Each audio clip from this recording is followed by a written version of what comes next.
Wellman TV. Shout out po kay Jonesio Guitar, salamat. Bobby Aguilar. Kabanata 71. Mabilis na sumulpot sa pinto si Hugh Taylor at ang kanyang dalawang bodyguard. Ang pinto ay sadyang iniwang bukas, na para bang sinasadyang naghihintay sa kanya. Dahil dito, medyo nagulat si Hugh Taylor. Si Bobby Aguilar ay nagmamadaling tumayo, naglakad pasulong at sinabing, "Ikinagagalak kitang makita." Theo Taylor. Hindi siya pinansin ni Hugh Taylor at dumiretso sa pagkakaupo sa sofa. Isang bodyguard sa tabi niya saka nagsindi ng tabako para sa kanya. Imposibleng hindi kabahan sa harap ng gayong karakter, ngunit sinubukan ni Bobby ang kanyang makakaya upang manatiling kalmado. Huminga si Hugh Taylor sa kanyang tabako at pagkatapos ay walang pakialam na sinabi, "Alam mo namang darating ako, hindi ba?" Hindi ko alam," umiling si Bobby. "Nakita lang kita sa labas ng bintana." Hindi napigilan ni Hugh Taylor na matawa. Dahan-dahan siyang bumangon, lumapit kay Bobby, at diretsyong nagtanong, "Ano sa tingin mo ay karapat-dapat kang makasama ang anak ko?" Natigilan si Bobby. Talagang mahirap para sa kanya na sagutin ang tanong na ito. Sa ngayon, si Bobby ay hindi karapat-dapat kay Emily Taylor. Ang kanilang katayuan sa lipunan at background ay magkaibang mundo. Hindi napigilan ni Hugh Taylor ang umiling. Dahan-dahan siyang tumayo at bumulong, mukhang na-overestimate ka ni Emily. "Tito Taylor," sa wakas ay nagsalita si Bobby sa sandaling ito. Huminga siya ng malalim at sinabing, "Maaaring wala ako ngayon, pero bigyan mo ako ng 1 taon, at papatunayan ko na karapat-dapat ako kay Miss Taylor." 1 taon. Pinaikit ni Hugh Taylor ang kanyang mga mata at pagkatapos ay malamig na sinabi, "Bakit naman tayo maghihintay ng 1 taon? Ano sa tingin mo ay karapat-dapat ka sa 1 taon?" Tumingin si Bobby kay Hugh Taylor at sinabi ang bawat salita, "I'm worth the wait." Ha. Hindi napigilan ni Hugh Taylor ang malakas na tawa. "Kabataan, matagal na kayong nanirahan sa River City, may pananaw na pula ka. Gaano karami sa totoong mundo ang nakita mo?" Malamig na sabi ni Hugh Taylor. Kinagat ni Bobby ang kanyang mga ngipin at sinabing, "Tito Taylor, sa paglipas ng panahon, malaki ang pagbabago ng mga tao. Ang aking mga nagawa ay maaaring hindi gaanong mahalaga sa iyong paningin ngayon, ngunit walang sinuman ang makakaila sa aking kinabukasan." Oh! Tumaas ang kilay ni Hugh Taylor. Aalis na sana siya pero pinigilan niya ang mga hakbang niya. "Huwag mong isipin na wala akong alam tungkol sa iyo," malamig na sabi ni Hugh Taylor. "Ang tanging pinagyayabang mo ngayon ay ang iyong martial skills, di ba?" Kinusot-kusot ni Hugh Taylor ang kanyang mga mata, tila nakikita si Bobby. Hindi naman itinanggi ni Bobby. Gaya ng sinabi ni Hugh Taylor, sa kasalukuyan, maaari lamang umasa si Bobby sa kanyang martial skills at cultivation techniques. Nang makita ito, napabuntong hininga si Hugh Taylor, "Ang iyong martial skills ay wala sa paningin ko. Kahit sino sa mga tao sa paligid ko ay madaling mapatay." Sa sandaling bumagsak ang kanyang mga salita, isang bodyguard sa tabi ni Hugh Taylor ang humakbang at malamig na sinabi, "Ang pangalan ko ay Kato Cain, ang bodyguard ni Mr. Taylor." Pagkatapos magsalita, sumenya si Kato Cain kay Bobby na may galit sa mukha. Tumayo si Bobby na hindi gumagalaw.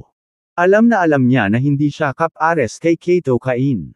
"Ano, kahit na natatakot na gumawa ng 1 hakbang?" Malamig na sabi ni Hugh Taylor. Nang marinig ito, agad na naikuyom ni Bobby ang kanyang kamao. Tinitigan niya si Kato Cain sa harap niya, puno ng fighting spirit ang mga mata niya.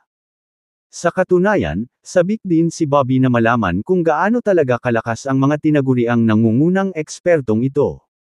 Nang makita ang reaksyon ni Bobby, hindi mapigilan ni Kato Cain na mapamura. Muli niyang sinenyasan si Bobby, na nagsasabing, "Ipakita mo sa akin ang iyong pinakamahusay na kakayahan at hayaan mo akong makita kung ano ang mayroon ka."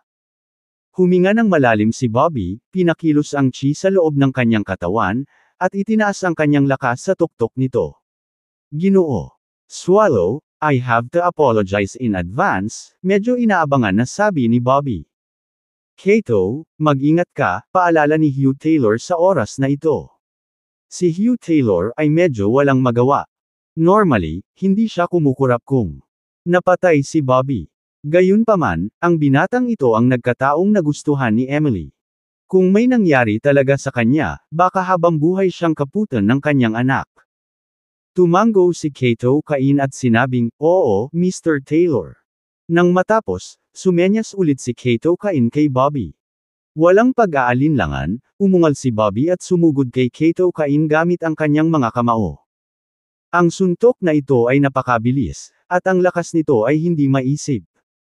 Halos gamitin ni Bobby ang lahat ng kanyang lakas, gustong patunayan ang kanyang sarili. Gayunpaman, nang malapit nang tumama ang kanyang kamao kay Kato Cain, naiwasan ito ni Kato Cain. Paano ito posible? Sobrang pangit ng mukha ni Bobby. Halika, sabi ni Kato Cain, ang kanyang mga mata ay puno ng panunuya. Si Bobby ay nagdikit ang kanyang mga ngipin, umungal, at muling sinumpa si Kato Cain. Sa pagkakataong ito, ginamit ni Bobby ang kanyang mga kamao at paa, na umaabot sa pinakamataas na bilis. Sa isang kisap mata, 12-dosenang suntok na ang ibinato ni Bobby. Gayunpaman, ang ikinasira ng loob ni Bobby ay ni isa sa mga suntok na iyon ay wala man lang dumampi sa damit ni Kato Cain, sa halip, halos maubos siya nito hanggang sa bumagsak. Napabuga ng hangin si Bobby at natatakpan ng butil ng pawis ang kanyang noo. Sa kabilang banda, si Kato Cain ay tila composed at steady. "Humph, iyon lang ba ang mayroon ka?" Ngumisi si Kato Cain. "Kung ito ang pinakamahusay na magagawa mo, iminumungkahi kung sumuko ka ng maaga," malamig din na sabi ni Hugh Taylor. "Ang iyong martial skills ay hindi gaanong banggitin sa capital city. Ang sinumang binata na may eleganteng pananamit ay libu-libong beses na mas mahusay kaysa sa iyo." Sigaw ni Hugh Taylor. Sobrang pangit ng mukha ni Bobby. Siya gritted kanyang ngipin, pakiramdam labis na ayaw. Tara na ulit. Si Bobby ay umungal at sinisingil muli si Kato Cain. Ngunit pareho ang resulta. Kahit anong pilit ni Bobby, hindi niya mahawakan ni isang buhok si Kato Cain. Si Kato Cain ay nakatayo roon, ang mga kamay sa likod ng kanyang likod, na nagpapahintulot kay Bobby na atakihin siya ng hindi kumikilos. Paano ito posible? Hindi napigilan ni Bobby ang umungol sa galit ng paulit-ulit. Alam niyang may gap sa pagitan nila ni Kato Cain, pero hindi niya inaasahan na ganoon kalaki ang gap. Masyadong mahina, umiwas si Kato Cain at umiling, hindi nag-abala na itago ang pangungutya sa kanyang mga mata. "Karapat-dapat ka bang hintayin ka ni Miss Emily sa mga kasanayang ito?" Ngumisi si Kato Cain. "Dapat manatili ka na lang sa River City at maging tapat. Miss Emily should be with someone outstanding," panunuya ni Kato Cain. "Tumahimik ka." Biglang umungol si Bobby. Agad na umakyat ang enerhiya ng kanyang buong katawan, at hinampos niya ang kanyang kamao patungo sa pisngi ni Kato Cain na may putok. Ang biglaang pagtaas ng bilis ay ganap na nahuli si Kato Cain. Ang suntok na ito ay tumama sa mukha ni Kato Cain. Hindi napigilan ni Kato Cain na umatras, naghalong galit at hindi makapaniwala ang mukha niya. Sa kabilang banda, tila medyo interesado si Hugh Taylor. Nakatayo si Bobby sa di kalayuan, naghahabol ng hininga. Ngumisi siya at sinabing, "Tutal hindi ka naman pala invincible, hehe." Kabanata 72. Medyo nagyayelo ang mukha ni Kato Cain. Pinunasan niya ang gilid ng kanyang bibig at malamig na tumingin kay Bobby Aguilar, sinabing, "Nakakahiya talaga ang mat-amon ng isang basurang tulad mo." Sa puntong ito, huminto si Kato Cain, pagkatapos ay sumigaw ng galit, "Ngunit tapos na ang iyong maswerteng guhit." Sa sandaling bumagsak ang mga salita, si Kato Cain ay talagang kinasuhan si Bobby Aguilar. Napakabilis ng kanyang bilis na mahirap isipin. Hindi na nag-react si Bobby Aguilar habang bumagsak ang kamao sa kanyang ibabang tiyan. Sa isang malakas na putok, naramdaman ni Bobby Aguilar na parang madudurog ang kanyang 5 laman loob at 6 na bituka. Ang matinding sakit ay hindi kinaya para kay Bobby Aguilar. Napahawak siya sa tiyan at bumagsak sa lupa. Isang subo ng sariwang bibig ang bumulwak sa kanyang sarili. Ibinuko ni Bobby Aguilar ang kanyang bibig, hindi napigil ang mapaungol sa sakit. Malamig na tiningnan ni Kato Cain si Bobby Aguilar at nginisyon, tulad ng sinabi ko kanina, sa ganoong mga kasanayan, hindi ka karapat-dapat na ituloy si Miss Taylor. Pagkasabi noon, lumingon si Kato Cain kay Hugh Taylor. Ginoo Taylor, tapos na. Sabi ni Kato Cain. Napatingin si Hugh Taylor kay Bobby Aguilar, na hirap bumangon at hindi maiwasang umiling. Malinaw, nawalan ng kakayahan si Bobby Aguilar na lumaban. Tara na. Ikan-away ni Hugh Taylor ang kanyang kamay. Oo. Tumango si Kato Cain at ang iba pang mga bodyguard, at saka naglakad papunta sa pinto. Tumigil ka dyan. Sa sandaling ito, biglang sumigaw si Bobby Aguilar sa likod nila. Paglingon nila, nakita nilang tumayo na si Bobby Aguilar. Bagaman medyo hindi matatag ang kanyang katawan, tumayo siya roon, tumangging mahulog. Hindi pa tapos. Pinunasan ni Bobby Aguilar ang dugo sa gilid ng kanyang bibig at malamig na sinabi. Bakas sa mukha ni Kato Cain ang sama ng loob. Ano, gusto mo pa ng parusa? Medyo galit na sabi ni Kato Cain. Bastos ka. Si Bobby Aguilar ay umungal at sinisingil muli si Kato Cain. Ignorante tanga. Malamig na umungol si Kato Cain. Madali niyang naiwasan ang suntok ni Bobby Aguilar, pagkatapos ay hinawakan ang leeg ni Bobby Aguilar at ibinaon ang tuhod sa ibabang bahagi ng tiyan ni Bobby Aguilar. Paft! Lalong lumakas ang tuhod na ito, at mas matindi ang sakit. Napahawak si Bobby Aguilar sa kanyang tiyan at bumagsak sa lupa sa matinding paghihirap. Sa pagkakataong ito, halos himatayin si Bobby Aguilar dahil sa sakit, at napuno ng malamig na pawis ang kanyang noo. Ginoo Taylor, alis na tayo. Sabi ni Kato Cain. Kumunot ang noo ni Hugh Taylor, at akmang aalis na siya, muling tumayo si Bobby Aguilar. Itinaas niya ang kanyang katawan at pinandilatan si Kato Cain, sumisigaw, hindi pa tapos. Hindi pa ako talo. Sa pagkakataong ito, tunay na malungkot si Kato Cain. Lalong nanlamig ang kanyang mukha, at biglang tumindi ang kanyang aura. Gusto mo bang mamatay? Tumalikod si Kato Cain at hakbang-hakbang na naglakad papunta kay Bobby Aguilar. Puno ng dugo ang mukha ni Bobby Aguilar. Ibinaba niya ang kanyang ulo at ngumisi, hindi ako natalo, go to hell. Ang kanyang kamao ay parang hangin, na tumama kay Kato Cain. Muli, tumama ang suntok niya sa mukha ni Kato Cain. Gayunpaman, lalo lamang nitong ikinagalit si Kato Cain. Sinipa niya si Bobby Aguilar ng malakas sa dibdib, pinalipad siya. Pero tumayo pa rin si Bobby Aguilar. Kahit na siya ay malubhang nasugatan, nakasandal pa rin siya sa dingding at muling tumayo. Nagbago ang mukha ni Kato Cain, at galit na sumigaw, nababaliw ka na ba? Manahimik ka. Sa isang dagandong, isinubo ni Kato Cain si Bobby Aguilar. Sa isang malakas na putok, muling bumagsak si Bobby Aguilar sa lupa. Sa pagkakataong ito, nawalan ng tugon si Bobby Aguilar at bumagsak sa lupa na parang nawalan ng malay. Hingal na hingal si Kato Cain, pinunasan ang pawis sa kanyang noo, at hindi maiwasang makaramdam ng kaunting takot. Hindi ang takot sa kakayahan ni Bobby Aguilar, kundi ang takot na bumangon muli ang lokong ito. Maging si Hugh Taylor ay tahimik na nakatayo doon, naghihintay. Ngunit lumipas ang oras bawat minuto, at matapos maghintay ng 5 buong minuto, wala pa ring reaksyon si Bobby Aguilar. Hindi siya dapat bumangon sa pagkakataong ito. Napailing si Hugh Taylor. Tara na. Lalong gamaan ang loob ni Kato Cain. Tuluyan na niyang naalis ang baliw na ito.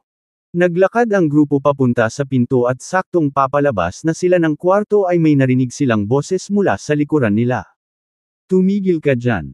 Ang dagandong ay bumulaga kay Kato Cain at muntik na siyang mawalan ng balanse.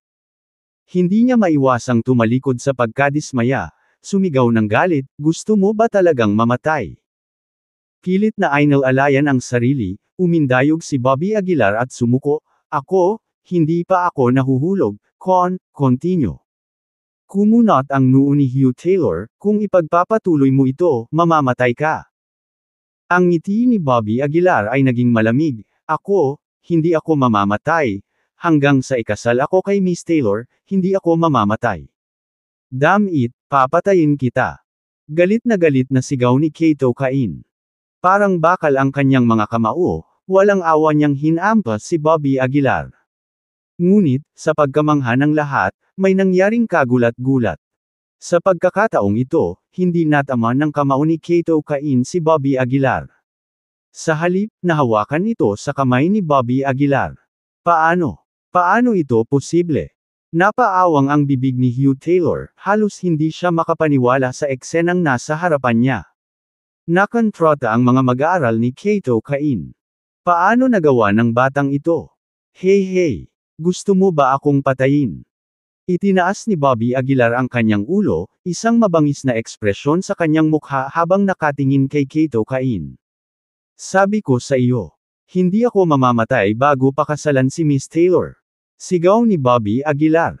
Sa isang dagandong, ang kamao ni Bobby Aguilar ay tumama sa mukha ni Kato Cain.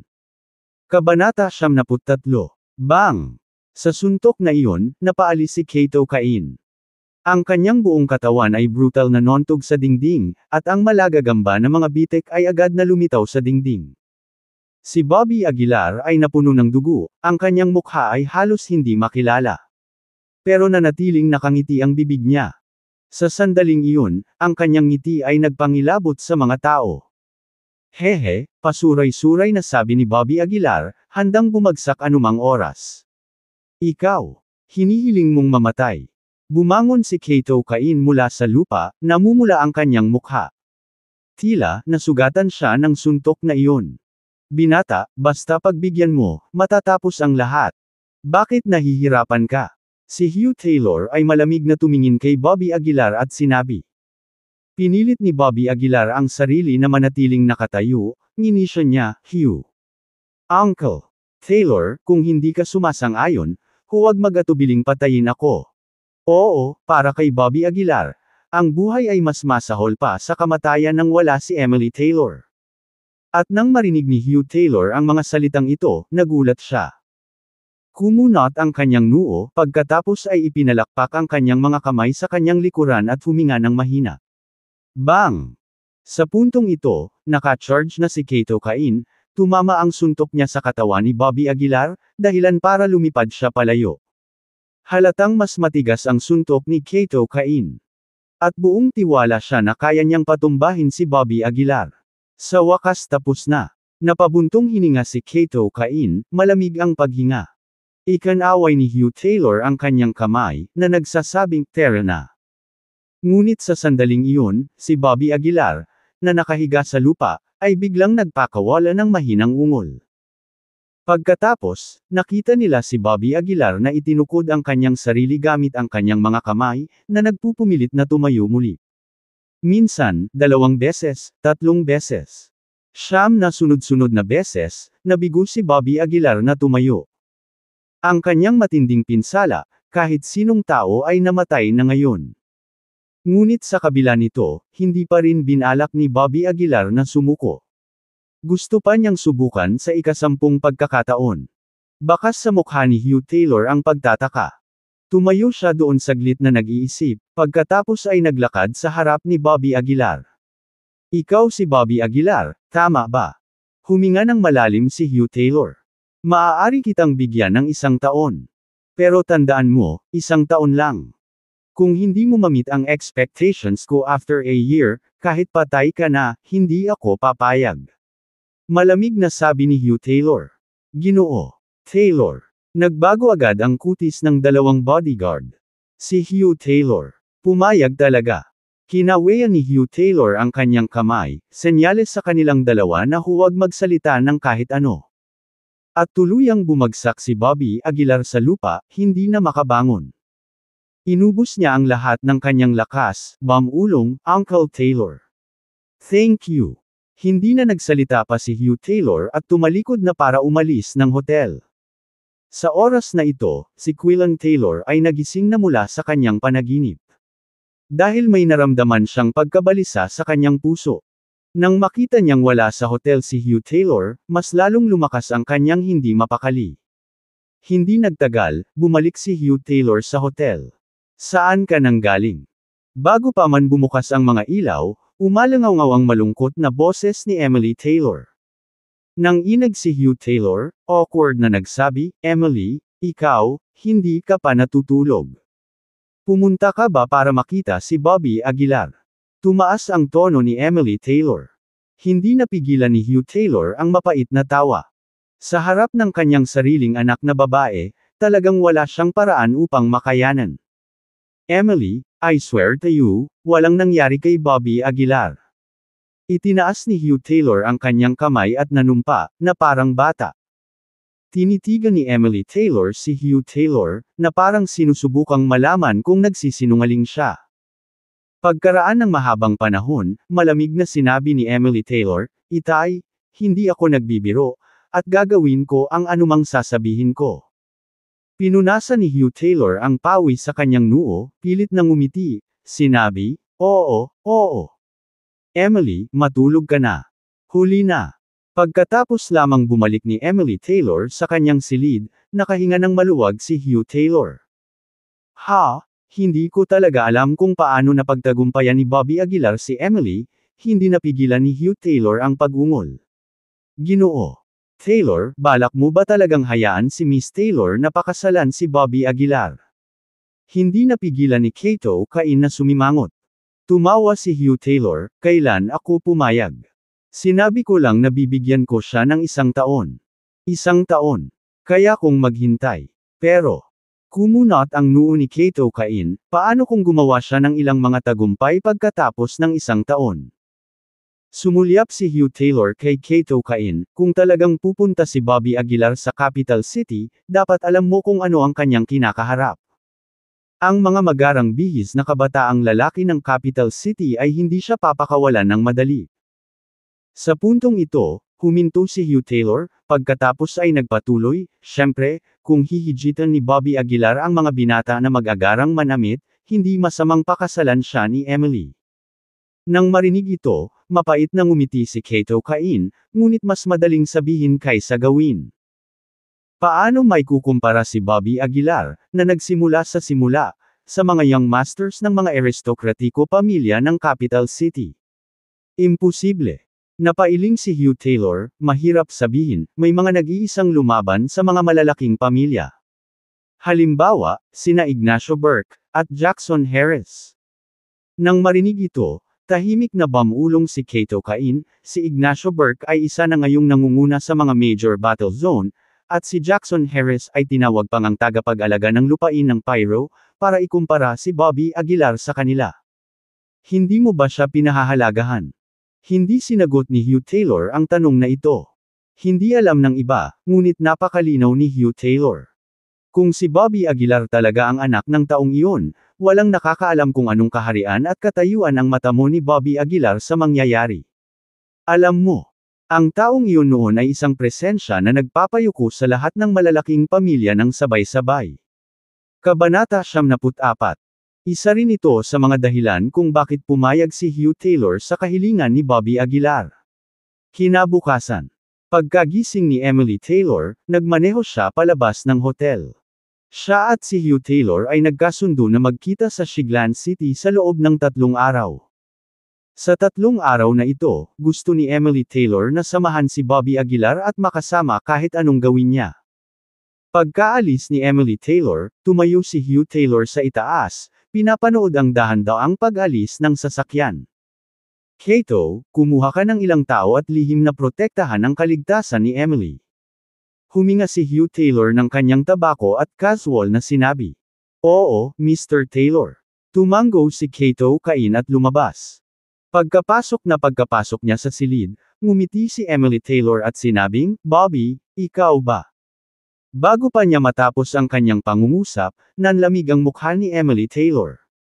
Iyon ay dahil nakakita siya ng hindi mabilang na mga sugat sa buong katawan ni Bobby Aguilar. Namamaga pa nga ang mukha niya na hindi na makilala. Parang yelo ang mukha ni Emily Taylor. Tumingin siya kay Bobby Aguilar at malamig na nagtanong, "Sino ang gumawa nito?" Ikinaway ni Bobby Aguilar ang kanyang kamay at ngumiti, "Ayos lang ako, nabangga ko lang ang sarili ko." "Sino ang gumawa nito?" Lalong lumamig ang boses ni Emily Taylor, na nagpalamig kay Bobby Aguilar. Hindi alam ni Bobby Aguilar kung paano ipapaliwanag. Hindi niya masasabing si Hugh Taylor iyon, di ba? Sa kasamaang palad, si Emily Taylor ay napakatalino at mabilis na nahulaan kung sino ito. Ginawa ito ng aking ama, hindi ba? Tinitigan ni Emily Taylor si Bobby Aguilar at nagtanong. Walang sinabi si Bobby Aguilar, tahimik na umamin. Galit na galit si Emily Taylor. Nilabas niya ang phone niya at tatawagan na sana si Hugh Taylor. Mabilis siyang pinigilan ni Bobby Aguilar at umiling, Miss Taylor, huwag mong sisihin. Tio Taylor. Sa totoo lang, ako. Nagpapasalamat ako sa kanya. Nagpapasalamat. Natigilan si Emily Taylor, tila hindi maintindihan ang ibig sabihin ni Bobby Aguilar. Ngumiti si Bobby Aguilar, talaga, pumayag siyang bigyan ako ng 1 taon para patunayan ang sarili ko. Gayunpaman, medyo hindi pa rin masaya si Emily Taylor. Inabot niya at hinawakan ang mukha ni Bobby Aguilar, nakaramdam ng pagkadurog ng puso, paano kanya nagawang bugbugin ng ganito? Sobra na. Wala akong sakit, talaga, umiling si Bobby Aguilar. Silly, binigyan ni Emily Taylor si Bobby Aguilar ng isang sulyap. Pagkatapos, tumawag siya sa front desk, at hindi nagtagal ay nagpadala ang reception ng gamot. Maupo ka dito at tiisin ang sakit. Sabi ni Emily Taylor habang hawak ang gamot. Medyo nahiya si Bobby Aguilar, ngunit napakainit ng kanyang puso. Mula pagkabata hanggang ngayon, hindi na mabilang ang pambubuli na dinanas ni Bobby Aguilar, ngunit walang sinuman ang nag-aalaga kung siya ay may sakit, lalo pat nilagyan ng gamot ang kanyang mga sugat. Ang hitsura ni Emily Taylor ay nagdala kay Bobby Aguilar ng init at liwanag ng paulit-ulit. Masunurin siyang umupo sa gilid ng kama at tinanggap ang matalik na pangangalaga ni Emily Taylor. Ininom ni Emily Taylor ang gamot at maingat na inilapat ito sa mga sugat ni Bobby Aguilar. Masakit ba? Mahinang tanong ni Emily Taylor habang naglalagay ng gamot. Mabilis na sinabi ni Bobby Aguilar, hindi. Dahil sa sobrang lapit ay labis na kinabahan si Bobby Aguilar. At ang mahinang halimuyak kay Emily Taylor ay halos malasing siya. Huminga siya ng malalim, maingat na naamoy ang parang orchid na hininga ni Emily Taylor. Sa sandaling ito, napuno ng pag-aalala at dalamhati ang malamig at banal na mukha ni Emily Taylor, na nagpatawa ng malakas kay Bobby Aguilar. Iginala ni Emily Taylor ang kanyang mga mata, nabugbog para magmukhang ulo ng baboy, at tumatawa ka pa. Napakamot ng ulo si Bobby Aguilar at nahihiyang tumawa. Pagkatapos mag-apply ng gamot, pinalayas ni Emily Taylor si Bobby Aguilar para kumain. Pagkatapos kumain, tanong ni Emily Taylor, may plano ka ba sa susunod na mga araw? South City Auction. Anong gusto mong bilhin? Hindi maiwasan ni Emily Taylor na magulat. Gusto kong subukan ang aking swerte at tingnan kung mayroong anumang halamang gamot na may pinakamataas na grado. Nahihiyang sabi ni Bobby Aguilar. Tumango si Emily Taylor, nag-iisip, malaki ang sukat ng South City Auction, narinig ko na ito sa Capital City. Kung ganoon, pumunta tayo sa South City ngayon. Pinaandar kaagad ni Emily Taylor ang kotse at nagmaneho papunta sa South City. Sa oras na ito, tinatalakay ng buong Shiglan City ang pagbagsak ng pamilya Hill. Bilang isang prestihiyosong pamilya sa Choiseul, mabilis na napunta sa mga headline ang balita tungkol sa insidente ni Hill. Ang balita ay napakalaki, na sumasakop sa pagbagsak ng pamilya Hill. Halimbawa, The 10 Sins of Hill Family, The Negative Impact of Hill Family on Choiseul. Sa ilang sandali, ang reputasyon ng pamilya Hill ay pangkalahatang tinuligsa at kinundena. Ang mga dating nakipagrelasyon sa pamilya Hill ay mabilis na dumistansya sa kanilang sarili, sa takot na madamay. South City, isang lugar sa baybayin. Mayaman at maganda, ito ay isang mahusay na lugar upang linangin ang mga kasanayan ng isang tao. Sa kasalukuyan, may 2 bilyong utang si Bobby Aguilar, kaya hindi siya masyadong nag-aalala. Matapos ang 5 oras na pagmamaneho, nakarating na rin sila sa South City. Pagkababa pa lang niya ng sasakyan, hindi napigilan ni Bobby Aguilar na huminga ng malalim. Kung ikukumpara sa Shiglan City, ang hangin sa South City ay hindi kapani-paniwalang sariwa. Bahagyang ipinikit ni Bobby Aguilar ang kanyang mga mata, sinusubukang maramdaman ang chi sa paligid niya. Gaya ng inaasahan, ang chi ng South City ay higit na nalampasan ng River City at Shiglan City. Napakagandang lugar talaga. Kapag nagkaroon ako ng pagkakataon, kailangan kong manirahan sa South City, naisip ni Bobby Aguilar sa sarili. Sa oras na ito ay 6:00 na ng gabi, at ang auction ay magsisimula sa 8:00. Kaya, iminungkahi ni Emily Taylor, maghanap muna tayo ng kainan. Ano ang gusto mong kainin? Bilang isang lalaki, si Bobby Aguilar ay walang lakas ng loob na sabihin kung ano ang gusto niyang kainin. Kaya umiling siya at sinabing, okay lang ako sa kahit ano. Marahang tinapik ni Emily Taylor ang ulo ni Bobby Aguilar at inikat ang kanyang mga mata, kung gusto mong kumain, sabihin mo lang. Huwag kang maingay na parang batang babae. Kabanata 75. Nang marinig ang mga salita ni Emily Taylor, hindi nag-atubili si Bobby Aguilar at tumango, kung gayon, pumunta tayo sa tabing dagat at kumain ng seafood. Para kay Bobby Aguilar, ang seafood ay isang luho. Sa kanyang paglaki, narinig niya lamang na pinag-uusapan ito ng iba ngunit hindi niya ito natikman sa kanyang sarili. Sige, kain na tayo ng seafood, tara na. Iniunat ni Emily Taylor ang kanyang braso, malinaw na tila isang batang babae, ibang-iba sa kanyang karaniwang imahe. Dumating ang dalawa sa tabing dagat. Ngayong season, maraming tao ang nag-e-enjoy sa tabi ng dagat, at marami ang kumukuha ng litrato at lumangoy sa kalapit na lugar. Nakahanap sina Bobby Aguilar at Emily Taylor ng stall at umupo. Pagkatapos, itinuro ni Emily Taylor ang mga pagkaing nasa menu at sinabing, we'll have one of everything. Hindi tayo makakain ng ganyan. Nagmamadaling ikan-away ni Bobby Aguilar ang kanyang mga kamay. Huwag kang mag-alala, sa palagay ko ay dapat na malaki ang iyong gana ngayon.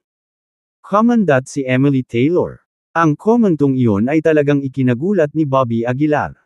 Totoo na mula nang maabot ang 5th layer chi refining stage, ang kanyang gana ay lumaki ng malaki. Makalipas ang halos 10 minuto, isang nakasisilaw na hanay ng seafood ang inihain sa kanila.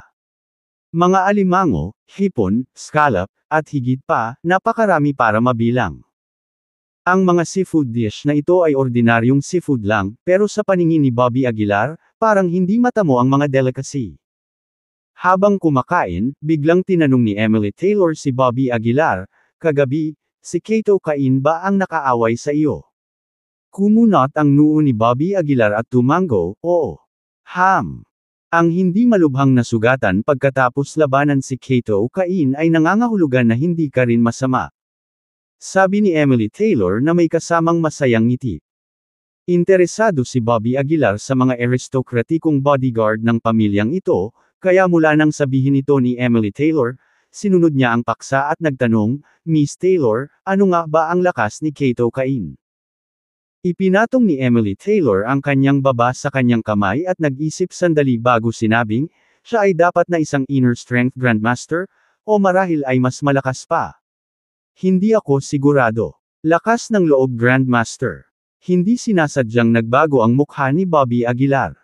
Narinig na niya mula kay Edward Green bago na ang mga eksperto sa inner strength sa itaas ay inner strength masters, at higit pa sa itaas ay inner strength great masters, habang ang inner strength grandmasters ay mas makapangyarihan. Ang ganitong mga eksperto, kahit na hindi sila nagtatrabaho bilang mga bodyguard para sa isang kilalang pamilya, ay maaari pa ring mangibabaw sa isang rehiyon at maging isang lokal na boss.